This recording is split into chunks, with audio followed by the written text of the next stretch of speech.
A dense black smoke billowed down a back lane into the night sky one winter evening in the seaside resort of Blackpool. The group of neighbors got their first look at what was being consumed by the flames as the fire went down. Some thought it was a mannequin, while others said, "Oh, mannequin couldn't bleed." Hence, it couldn't have been any mannequin. When the police arrived, they immediately recognized they were dealing with a crime, so DNA would be the only way to identify the victim's body.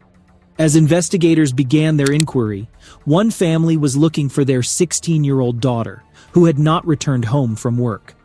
The two mysteries appeared to be tragically related as the night progressed, and the horrifying discovery in that Blackpool alleyway was going to tear one family apart. This is Unsolved Files, a place where crime stories are being brought to your doorstep. What are you waiting for? Just hit the subscribe button for more fascinating and suspense-filled crime stories. Now let's get back into this story and uncover this mystery. Blackpool is one of Britain's favorite seaside resorts. Every year, millions of people visit the coastal town. And then, in 2004, the Marsden family moved from Bolton to Staining, a village nestled outside the bustling resort. Their youngest daughter, Sasha, was 8 years old at the time when they moved into Staining. When Sasha was 14 years old, she favored the bright lights of Blackpool over the village life. She was a girl with so much vitality that there was never a sad moment with her. She preferred spending time with her friends to spending time with her family. In July 2010, the teenager headed into Blackpool with one of her friends. As that summer evening drew on, Sasha's family could never have imagined that it was a night their lives would change forever. On that fateful day, Sasha had gone out with one of her friends. This friend was a boy who was in the year below her, and the two of them headed to the nearby park. While she was there with this boy, a 22-year-old man approached the teenagers and asked them if they wanted some alcohol. Since Sasha is just 14 years old at this point, it didn't take much vodka for her to pass out on the ground, and when he noticed it, he made it obvious what he intended to do. He threw himself at Sasha. He raped her while two women were walking through the park at the same time. Seeing exactly what's going on over there, these two women decided they must act and step in to stop the man. Back at home, Sasha's parents received a call from the police, and they revealed that their teenager had met a 22-year-old man, and he had attacked Sasha. Following the devastating revelation, Jane Marsden learned the details of how her daughter had been hideously abused. Thankfully, the two passers-by came to Sasha's rescue. The two strangers intervened and succeeded in stopping Sasha's rapist. He was arrested at the park and sentenced to 5 years and 4 months in prison, but this horrific ordeal of rape continued to traumatize the young teenager. While Sasha struggled to come to deal with the attack, she discovered that the rape had made her a target at school. Sasha, like many rape victims, struggled in the aftermath of her tragedy. According to research on the repercussions of rape, some victims behave similarly to Sasha. In 2012, 16-year-old Sasha started seeing a local boy named Danny, who was 2 years older than her.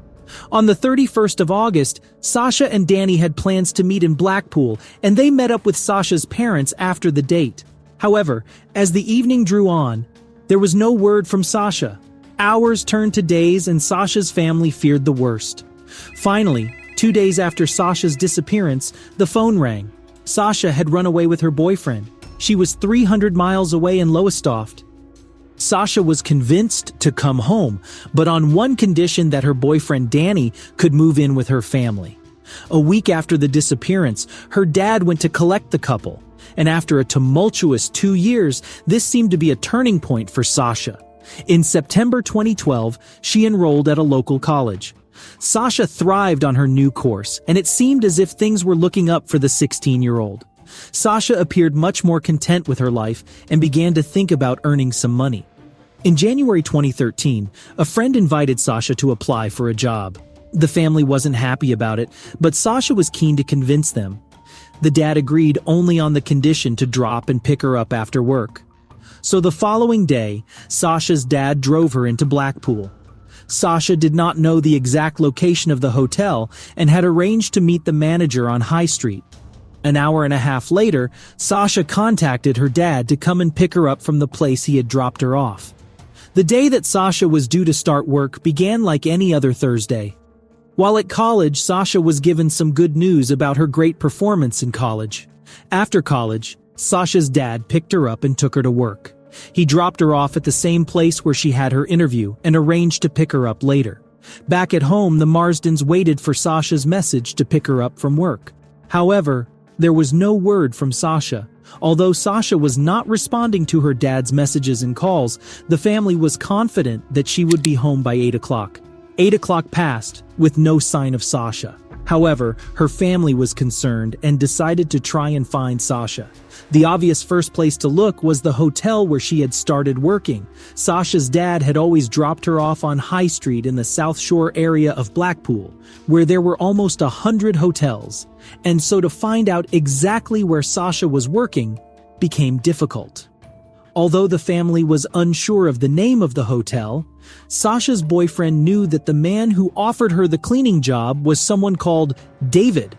The family needed the second David to be the one they were looking for, and this David's profile page listed the address and telephone number of a hotel in Blackpool. But at the hotel, there was no sign of Sasha. It appeared Sasha had left work hours ago. The teenager had gone missing in the past, but something about her behavior this time just didn't ring true.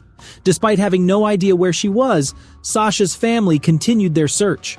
Running out of places to look, the Marsdens returned home and continued the search for their missing daughter. Sasha had vanished without a trace. By 11 o'clock, which was Sasha's evening curfew, her family was worried sick and had only one option left. After talking to Sasha's family for 20 minutes, the detective once again stepped out of the room. Upon returning, the officer delivered the news that every family dreads, and no one could have imagined the sheer horror the police had uncovered. The police broke the devastating news that they may have found the teenager's body. Unknown to the Marsden family, the body believed to be Sasha's had been found hours earlier when a fire was discovered in a black, cool alleyway. The first lead into the identity of the body came when the Marsdens reported Sasha missing at 11 p.m. that evening. 2 hours earlier, officers had been called to the alleyway and discovered the body. From the description and information Sasha's family had given to the police about their daughter and her whereabouts, the detectives were confident that the body in the alleyway was the teenager's. The teenager's toothbrush was taken to obtain a DNA sample to formally verify the victim was Sasha, but the alleyway where the body was found was also crucial in determining its identity.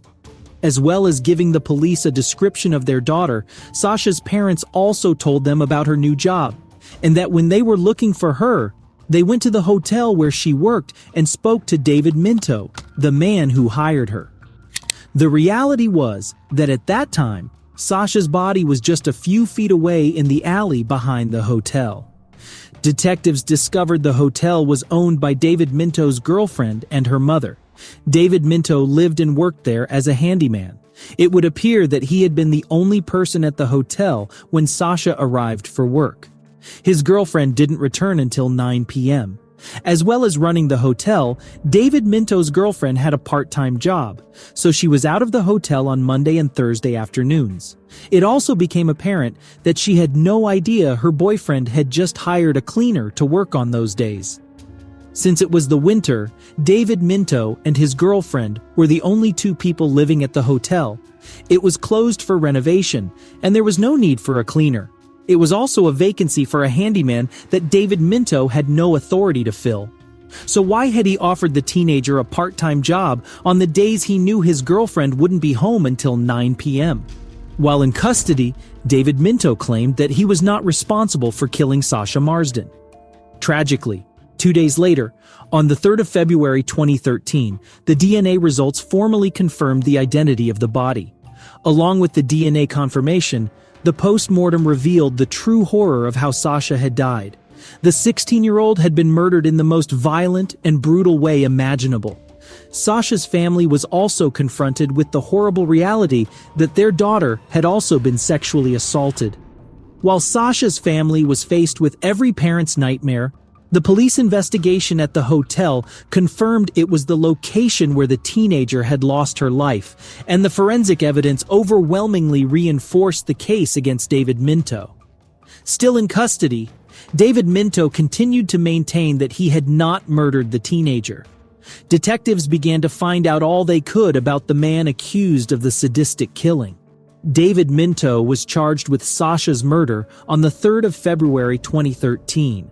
3 days after he was arrested, on the 15th of July 2013, which was precisely 6 months after the tragic murder of 16-year-old Sasha Marsden, the trial began at Preston Crown Court, and 22-year-old David Minto pleaded not guilty. The CCTV footage showed Sasha's final footsteps.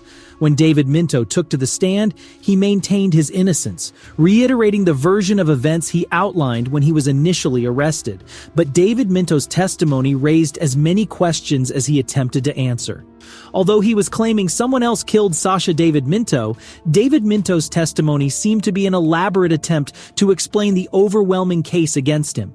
In stark contrast, the evidence the prosecution presented created a compelling and disturbing timeline of events leading to Sasha's tragic death, starting with the day that Minto contacted Sasha via Facebook and offered her a job 4 days before her murder. Alone in an empty hotel, Sasha was violently attacked by Minto. After such a frenzied attack and assault, there would have been a ghastly crime scene. It seems that David Minto wanted to make people notice the body in the alleyway and show off his heinous crime.